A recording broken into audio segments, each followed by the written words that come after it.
music. I literally make music on this channel sometimes. It's not a huge surprise, I'd listen to it as well, but I actually like it quite a bit, and so it is thus one of the things I get very particular about.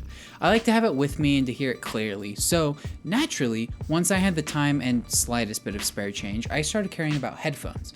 I don't really have anything crazy. I've got a bunch of these, and I've got some of these, and I bought these used and broken. It's not a huge collection, but I love them, and I love how whenever I want to listen to something, I have a choice. Each pair sounds different, and so I feel that just by listening to the music, I'm interacting with it in a deeper way. But listening to music on a modern iPhone isn't really even all that fun. The adapters are super clunky and they fall in and out of the port if you keep them in your pocket. I would love to sit down for like a dedicated listening session, but I'm already on my phone and I wonder if Reddit's up to anything right now. Oh, sorry. I got a bit distracted there. I was listening to an album. Let me start from the top again. And it's been how many hours? So naturally, the idea of getting a dedicated music player seemed awesome. And iPods are super easy to get and repair. And why don't I just try a couple? And so I did. Well, it depends on how you define a couple. I got a few, and I do love them. They are super easy to mod. Let's get these. And I do love them. They are super easy to mod, and they are super easy to listen to. I could tell you about what mods I did, but what I want to get across to you is why you should mod them as well. Basically, they sound great. iTunes can be annoying at times, but overall it's not too terrible. You might have to fine tune a system that works for you. I run iTunes for my Windows because I've been using Apple Music for a while, so syncing from my Mac is annoying. But what really matters is having the actual files available. You can get them from Bandcamp, CDs, right off the musician's website, other completely legitimate sources, or your local library. I'm a dork, so this kind of system fine-tuning is really engaging to me anyway, but what it does for me is heighten the sense of involvement with the music. When I use Apple Music, I have a tendency to add something to my library and listen to basically just that until I don't see it in my recently added tab anymore. When I open it, there's very little conscious thought going into what I'm going to listen to and how I'm going to do so. Now, I don't think there's anything magical about the sound. My HD 650s sound pretty much the same from my desktop as they do my iPod. I thought you said those ones were broken. Get out of my house! They do sound different though, and that difference is due to their, presence-ness. If I lose signal, I still have the music. If power goes out, I still have the music. If my iPod drive goes out, I own the music, so I can just put it back on. One thing I've noticed about how I use my phone, if it's currently not playing anything, the playback controls still exist within Control Center. If I resume from nothing, the phone will look for the last song I was playing and resume my cue from there. It constantly knows where I am in the album and will always bring me back from an interruption. This can be helpful, but I've discovered it makes the music just easier to ignore. If I miss a track, if I'm not fully paying attention, I can just go back in time a little bit. If I'm scrolling and Tumblr interrupts my playback, as it is wont to do, that's not a big deal. My phone has made itself as convenient as physically possible. But my iPod doesn't do that. It can pause, and it can skip, and it can scrub, just not as easily as my phone. By default, it just keeps going. Its playback never ends unless I stop it, the album ends, or its battery dies. This actually changes the way I listen to podcasts far more than I expected.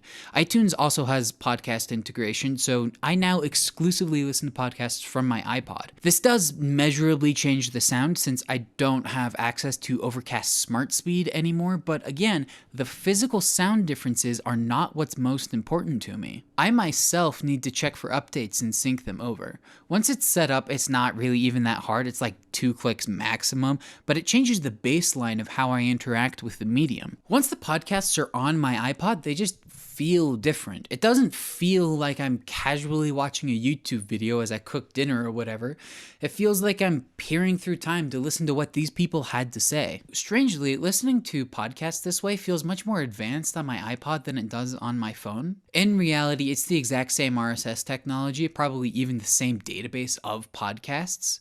The only difference is that my phone can fetch from wherever, whereas my iPod requires a computer to make that connection. But whenever I listen to a podcast from my iPod, I feel how special that technology really is. I frequently pick up my phone to find that I'm halfway through some podcast episode I don't remember listening to, but that is so much rarer on my iPod. Whenever I try to listen to an episode that way on my iPod, I accidentally end up making the time to listen to the whole thing and pay attention to it all the way through. I like music, and I go out of my way to listen to it. I do like to read, but getting myself to do it is kind of difficult.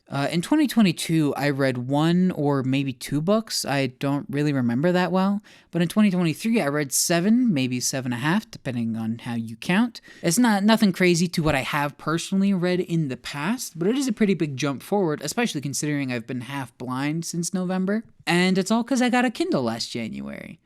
As a piece of technology, I do despise it. Anything with an Amazon logo seems purpose-built to aggravate me into blinding fits of rage, but fundamentally it's a good idea. When it inevitably kills itself for no reason, I will try to find one that doesn't require an internet connection to manage its own files. Reading a book this way gives me all the same feelings as reading a physical book would, and it's just easier for me to do. You've heard of e-readers though. They are modern devices. They are actually being produced today. It's nothing crazy to say how they would be useful in some circumstances. But one thing that helped the e-reader cement itself a place in my daily life was when I learned how to get RSS feeds onto them. You can do it a few different ways, but it is so nice having a system that the random articles I find and the writers I like go through so that I actually know where to go to read the stuff they make. Now, it can be a bit harder to find writers this way since I am actively avoiding algorithms. It would just be really nice if someone would go through and aggregate a big list of people who write about things I care about. I'll be conducting a thorough examination of every video Thanks, dude. Okay, so this setup is significantly less stable than my iPod setup. I have to have an account with an RSS reader, and then an account with Instapaper, and then an account with Amazon, and at